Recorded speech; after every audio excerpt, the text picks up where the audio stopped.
Hi! Hello! Welcome to 'Zakir talkies'. Jubilee Hills ఉప ఎన్నికల్లో గెలుపు ఎవరిది? ఎవరికి గెలిచే ఛాన్సెస్ ఉన్నాయన్న దానిపైన ఇప్పుడు హాట్ టాపిక్‌గా మారింది. జూబ్లీహిల్స్ ఉప ఎన్నిక ఎట్లాగో 5, 6 నెలల్లో జరగబోతున్నాయి కనుక, ఆ ఎన్నికల్లో గెలుపు ఎవరిది అనే దానిపైన మాత్రం ఒక ఒక అంశం చాలా హాట్ టాపిక్‌గా ఉంది. బికాజ్ ఇది సిటీలో ఉండడం, సిటీ మొత్తంగా అంటే హైదరాబాద్ నగరంలో బీఆర్ఎస్ పార్టీకి బాగా ప్రాబల్యం ఉన్నట్టుగా 2023 ఫలితాలు వెల్లడించడం. అండ్ చనిపోయిన అంటే ఉప ఎన్నికకు కారణమైన అంటే చనిపోయిన MLA Maganti Gopinath BRS party representative కావడం.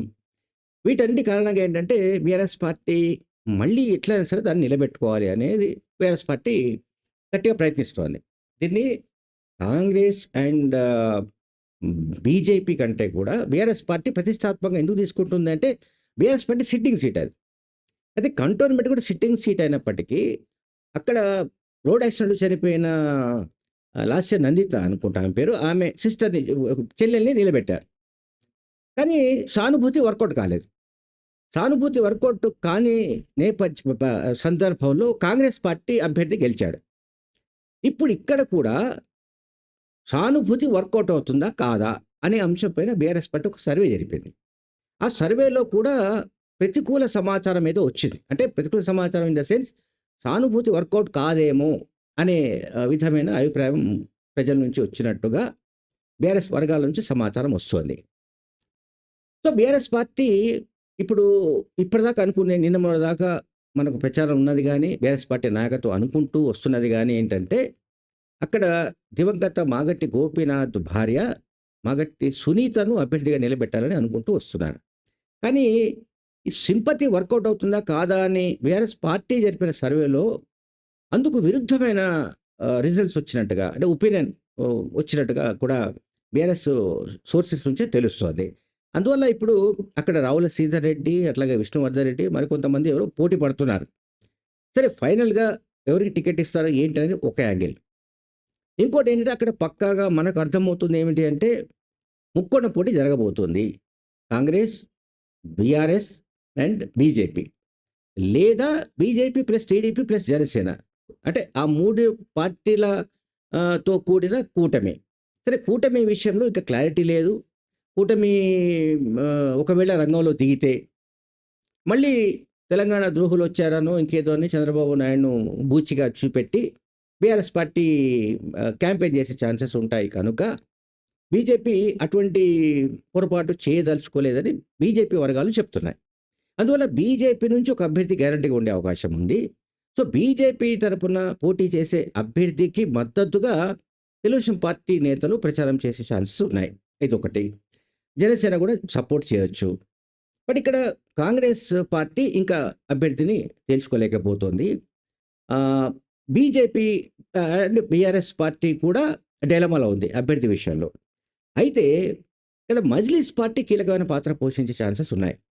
మజ్లిస్ పార్టీ అధికారంలో ఏ పార్టీ ఉంటే ఆ పార్టీతో మిత్రపక్షంగా వ్యవహరించే నైజంతో మజ్లిస్ పార్టీ కొనసాగుతూ వస్తున్న విషయం మనకు తెలుసు.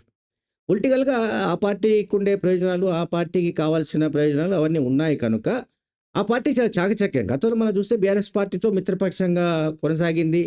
ఆల్మోస్ట్ చాలా అంటే వాళ్ళ మధ్య అనుబంధం గట్టిగా కొనసాగినట్టుగా మనకు చాలా దృశ్యాలు కనిపించాయి.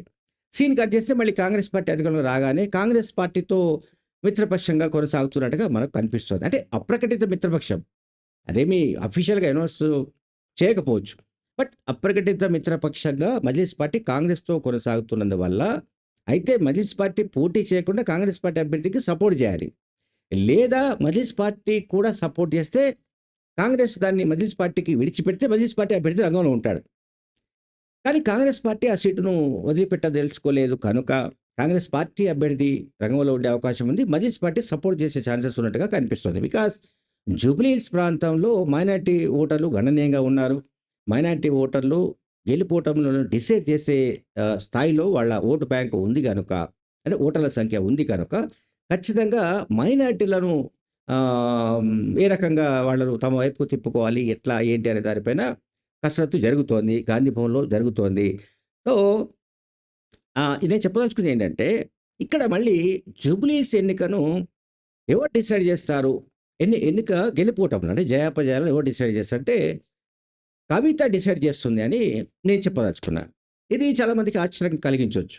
కవిత ఎమ్మెల్సీ కవిత ఎట్లా డిసైడ్ చేస్తుంది? అసలు కవితకు జూబ్లీస్ ఉప ఎన్నికతో ఏం సంబంధం అని అనొచ్చు. కానీ ఎమ్మెల్సీ కవిత గత మే 2వ తేదీన తన తండ్రికి రాసిన లేఖ ఏదైతే లీక్ అయిందో, బయటకొచ్చిందో, ఆ లేఖ సారాంశం ఏమిటి? బీఆర్ఎస్ పార్టీ బీజేపీతో సంబంధాలు, అట్లాగే బీజేపీలో బీఆర్ఎస్ విలీనానికి సంబంధించిన కుట్రలు కూడా జరుగుతున్నాయని ఆమె మీడియా సమావేశంలో ఆరోపించడం.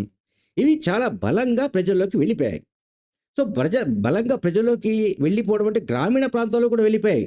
నాట్ ఓన్లీ ఇక్కడ ఇది పర్టికులర్‌గా Hyderabad and not only Rangareddy. సిటీలోనే కాదు, జిల్లాల్లో కూడా గ్రామీణ ప్రాంతాల్లో కూడా బలంగా ఆమె వ్యాఖ్యలు వెళ్ళిపోయాయి. సో, జనం నమ్ముతున్నారు.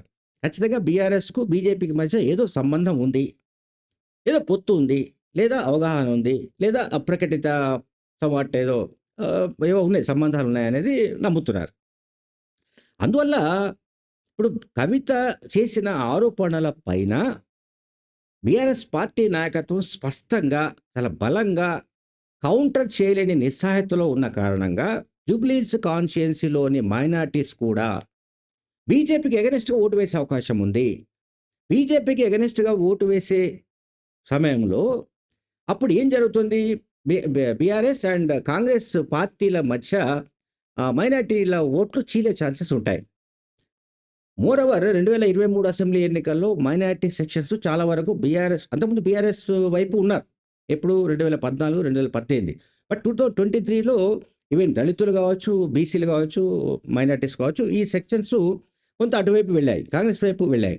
అందువల్ల కాంగ్రెస్ పార్టీ మెజారిటీ సీట్లను సాధించుకుంది.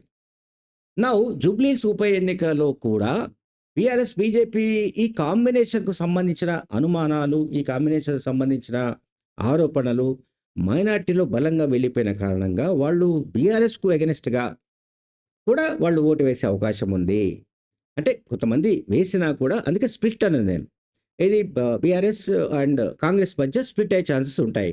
ఈ స్ప్లిట్ అయ్యే ఛాన్సెస్‌లో ఎక్కువ శాతం కాంగ్రెస్ వైపు గనక షిఫ్ట్ అయితే కాంగ్రెస్‌కే విజయావకాశాలు ఎక్కువ ఉన్నట్టుగా ఇప్పుడు విశ్లేషణలు వస్తున్నాయి. Thank you very much.